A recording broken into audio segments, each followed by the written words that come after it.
പ്രധാനമന്ത്രി നരേന്ദ്രമോദിയുടെ എത്യോപ്യ സന്ദർശനത്തിന്റെ ദൃശ്യങ്ങൾ കാണുന്ന ആർക്കും മനസ്സിലാവും എത്ര മികച്ച രീതിയിലാണ് നരേന്ദ്രമോദി എന്ന് പറയുന്ന ഇന്ത്യയുടെ പ്രധാനമന്ത്രി ഓരോ കാര്യങ്ങളെയും ആസൂത്രണം ചെയ്യുന്നത്, പ്ലാൻ ചെയ്യുന്നതെന്ന്.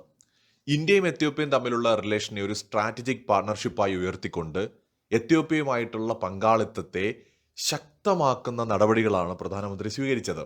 ഒറ്റയ്ക്ക് നിൽക്കുന്നതിന് പകരം ഒന്നിച്ചു നിൽക്കുകയാണെങ്കിൽ ഏതു വലിയ ശക്തിയെയും കീഴ്പ്പെടുത്താൻ കഴിയുമെന്ന സന്ദേശം ചിലന്തി വലയെ ഉദാഹരിച്ചുകൊണ്ട് പ്രധാനമന്ത്രി നൽകുക പോലും ചെയ്തു. ആഫ്രിക്കയും ഇന്ത്യയും തമ്മിലുള്ള പങ്കാളിത്തത്തിന്റെ ആവശ്യകത തന്നെയാണ് അവിടെ നരേന്ദ്രമോദി പലപ്പോഴായി സൂചിപ്പിച്ചത്.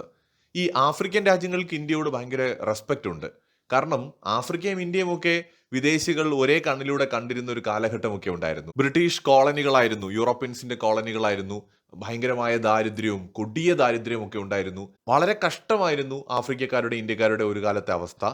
ഇന്ത്യ ആഫ്രിക്കയേക്കാൾ വേഗത്തിൽ സ്വാതന്ത്ര്യം നേടിയതിന് ശേഷം താരതമ്യേന ഈ ബ്രിട്ടന്റെ കോളനികൾ എടുത്ത് പരിശോധിക്കുമ്പോൾ വെള്ളക്കാരല്ലാത്ത പ്രാദേശിക മനുഷ്യർക്ക് പ്രാധാന്യമുള്ള ഓരോ രാജ്യവും പരിശോധിച്ചാൽ വേഗത്തിൽ മുന്നേറിയ രാജ്യങ്ങളിൽ ഒന്നാണ് നമ്മുടെ ഇന്ത്യ. സോ ഇന്ത്യ എല്ലാ രംഗത്തും ഒരു ശക്തമായ രാജ്യമായിട്ട് മാറുന്നതിനെ ശരിക്കും പറഞ്ഞാൽ ആഫ്രിക്ക ഒരു മാതൃകയായിട്ട് കാണാറുണ്ട്. ആഫ്രിക്കക്കാരുടെ വീഡിയോകൾ കണ്ടു കഴിഞ്ഞാൽ നമുക്കിതറിയാം. ഇപ്പം നമ്മൾ ചൈനയുടെ വളർച്ചയെ നമ്മൾ വളരെ അത്ഭുതത്തോടെയാണ് നോക്കി കാണുന്നത്. ചൈന നമ്മുടെ മുമ്പിൽ ഒരു ബെഞ്ച് മാർക്ക് സെറ്റ് ചെയ്തിട്ടുണ്ട്. സോ നമ്മൾ ചൈനയേക്കാൾ ശക്തമായിട്ട് വളരണമെന്നും ആഗ്രഹിക്കുന്നുണ്ട്. അതേ രീതിയിൽ ഇന്ത്യയുടെ വളർച്ചയെ ആഫ്രിക്ക വളരെ അത്ഭുതത്തോടെയാണ് നോക്കിക്കാണുന്നത്. കാരണം ഒരേപോലെ തന്നെ കോളനികളായിരുന്നു ഇന്ത്യയും ആഫ്രിക്കയും, ഈ ബ്രിട്ടീഷുകാരെ പോലുള്ള യൂറോപ്യൻസിന്റെ.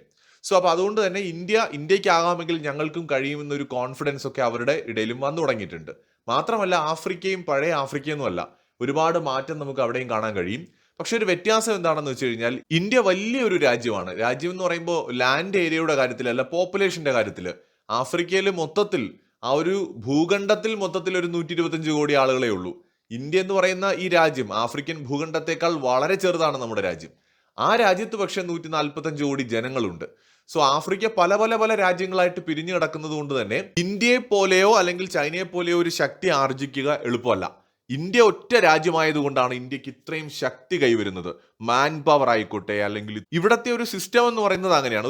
ഒരു രാജ്യവും പല പല രാജ്യങ്ങളും എന്ന് പറയുമ്പോൾ നമുക്ക് ഊഹിക്കാം എങ്ങനെയാണ് വ്യത്യാസം എന്നുള്ളത്. ആഫ്രിക്കയുടെ വളർച്ചയുടെ ഒരു തടസ്സം എന്ന് പറയുന്നത് തമ്മിലടിയും ഈ പറയുന്ന വർഗീയമായിട്ടുള്ള യുദ്ധങ്ങളും വിഘടനവാദവും ആഭ്യന്തര സംഘർഷങ്ങളും അതുപോലെ സിവിൽ വാറും ഒക്കെയാണ്. ഇതിനു പുറമെ അമേരിക്കയുടെയും യൂറോപ്യൻ രാജ്യങ്ങളുടെയും ഇടപെടലുമുണ്ട്.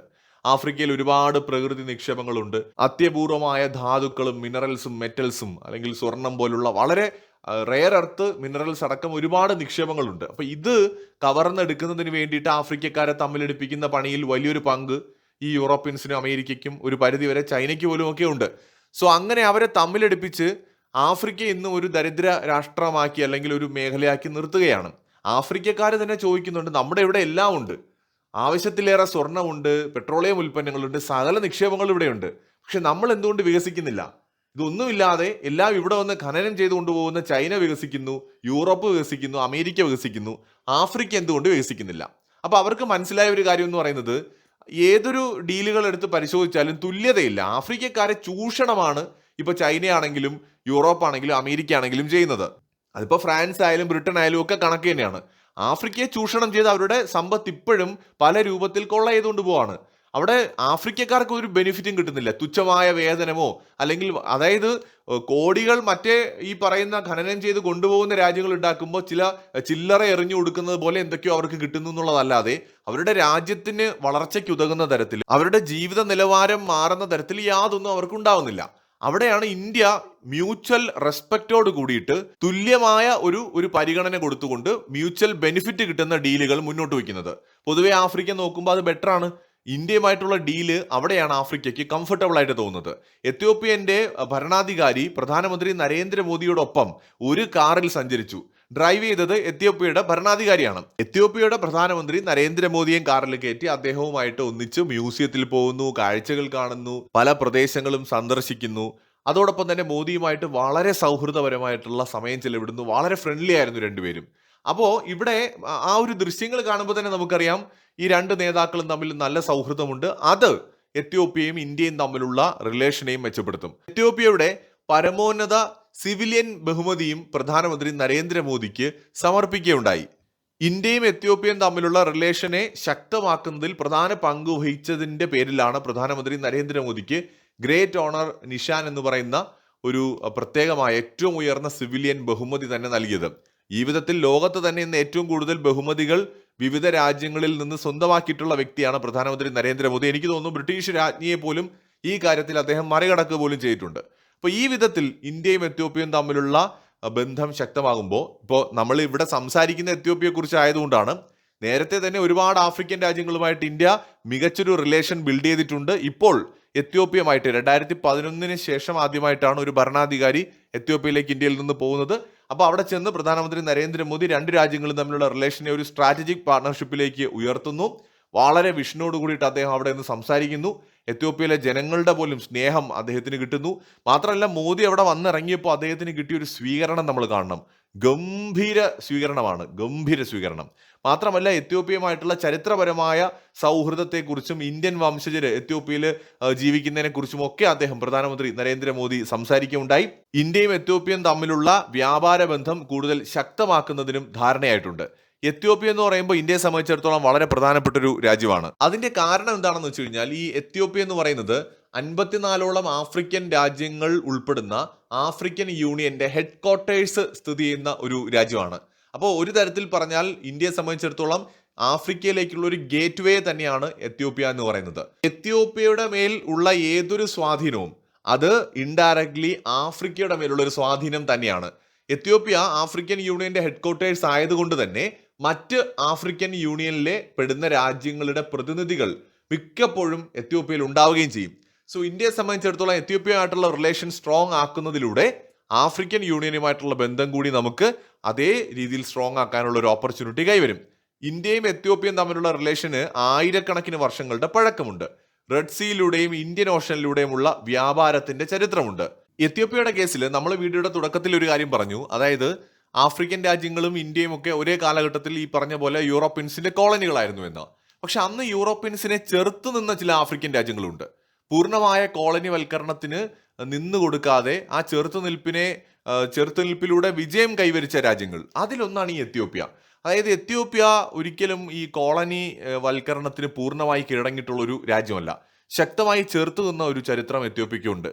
മുസോളിനിയുടെ കാലഘട്ടത്തിൽ 1936 41 ഇറ്റലി എത്യോപ്യയെ പിടിച്ചെടുത്തിട്ടുണ്ടെങ്കിലും നമ്മുടെ ഈ പരമ്പരാഗതമായ രീതിയിൽ ഇന്ത്യയിൽ അല്ലെങ്കിൽ ആഫ്രിക്കയിലെ മറ്റ് റീജിയൺസിൽ കോളനി വൽക്കരണം നടന്നതുപോലെ ആ രീതിയിൽ എത്യോപ്യയിൽ കോളനി വൽക്കരണം നടന്നിട്ടില്ല. അങ്ങനെ ഒരു പ്രത്യേകത കൂടിയുണ്ട് എത്യോപ്യയ്ക്ക്. അപ്പൊ അതുകൊണ്ട് തന്നെ ആഫ്രിക്കൻ യൂണിയനിൽ പെടുന്ന രാജ്യങ്ങൾക്കിടയിൽ എത്യോപ്യ സ്വാതന്ത്ര്യത്തിന്റെ ഒരു പ്രതീകമാണ്. അങ്ങനെ ഒരു വലിയ പ്രത്യേകത എത്യോപ്യയ്ക്കുണ്ട്. ഇന്ത്യയും എത്യോപ്യയും തമ്മിലുള്ള റിലേഷന്റെ കാര്യം പറയുകയാണെങ്കിൽ നമ്മൾ ഡിഫൻസ് സെക്യൂരിറ്റി മേഖലയിൽ ഇരു രാജ്യങ്ങളും സഹകരിക്കുന്നുണ്ട്. അതായത് ഇന്ത്യ എത്യോപ്യൻ മിലിറ്ററി ഓഫീസേഴ്സിനൊക്കെ ട്രെയിനിങ് കൊടുക്കുന്നതായിട്ടാണ് നമുക്ക് മനസ്സിലാക്കാൻ കഴിയുന്നത്. അതായത് ഡിഫൻസുമായി ബന്ധപ്പെട്ടുള്ള കാര്യങ്ങളിലെ സഹകരണം ഓൾറെഡി ഉണ്ട്. ഇരു രാജ്യങ്ങൾക്കുമിടയിലുള്ള ഈ ഡിഫൻസ് കൊളാബറേഷൻ വളരെ ഇമ്പോർട്ടന്റ് ആണ്.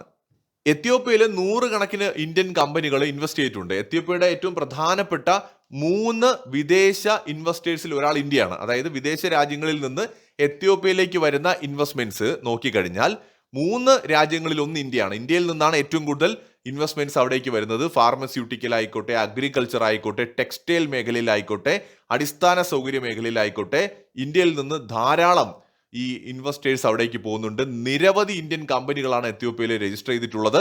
വലിയ തോതിലുള്ള ഇന്ത്യൻ വംശജര് എത്യോപ്യയിൽ ഉണ്ട് എന്നുള്ളത് കൊണ്ട് ഈ പീപ്പിൾ ടു പീപ്പിൾ റിലേഷനും അത്യാവശ്യം ശക്തമാണ് രണ്ട് രാജ്യങ്ങൾക്കുമിടയിൽ. ഇന്ത്യൻ ടീച്ചേഴ്സ്, ഡോക്ടേഴ്സ്, എഞ്ചിനീയേഴ്സ് ഒക്കെ തന്നെ പതിറ്റാണ്ടുകളായിട്ട് എത്യോപ്യയിൽ വർക്ക് ചെയ്യുന്നുണ്ട്. എത്യോപ്യ ഇന്ത്യയുടെ ഈ എഡ്യൂക്കേഷൻ സിസ്റ്റത്തിലുള്ള ഹെൽത്ത് രംഗത്തുള്ള ഇന്ത്യയുടെ ഒരു കോൺട്രിബ്യൂഷൻ ഉണ്ടല്ലോ, അതിനെ വളരെയധികം റെസ്പെക്ട് ചെയ്യുന്നുണ്ട്. എന്ന് വെച്ചാൽ ഇന്ത്യയിൽ നിന്ന് ഈ ഹെൽത്ത് രംഗത്തും അല്ലെങ്കിൽ ടീച്ചിങ് രംഗത്തൊക്കെ ആയിട്ട് പ്രവർത്തിക്കുന്ന ഒരുപാട് ആളുകൾ ഇന്ത്യക്കാർ എത്യോപ്യയിലുണ്ട്. അവരിൽ വലിയൊരു റെസ്പെക്ട് ഈ എത്യോപ്യയ്ക്ക് അവിടെയുള്ള മനുഷ്യർക്കുണ്ട് അവരോട്. കാരണം എത്യോപ്യയുടെ വളർച്ചയിൽ അവരുടെ ഒരു പങ്ക് വളരെ വലുതാണ്. സോ ആ വിധത്തിൽ ഇന്ത്യയും എത്യോപ്യയും തമ്മിൽ വളരെ ശക്തമായ ഒരു ബന്ധമുണ്ട്. ആ ഒരു ബന്ധത്തിന്റെ ഭാഗമായിട്ട് കൂടിയാണ് അതിനെ കൂടുതൽ ശക്തമാക്കാനായിട്ട് പ്രധാനമന്ത്രി ഇപ്പോൾ ശ്രമിക്കുന്നത്. അതിലൂടെ ആഫ്രിക്കയുമായിട്ടുള്ള ബന്ധം കൂടുതൽ ദൃഢമാക്കുക എന്നത് തന്നെയാണ് മോദിയുടെ ഉദ്ദേശം.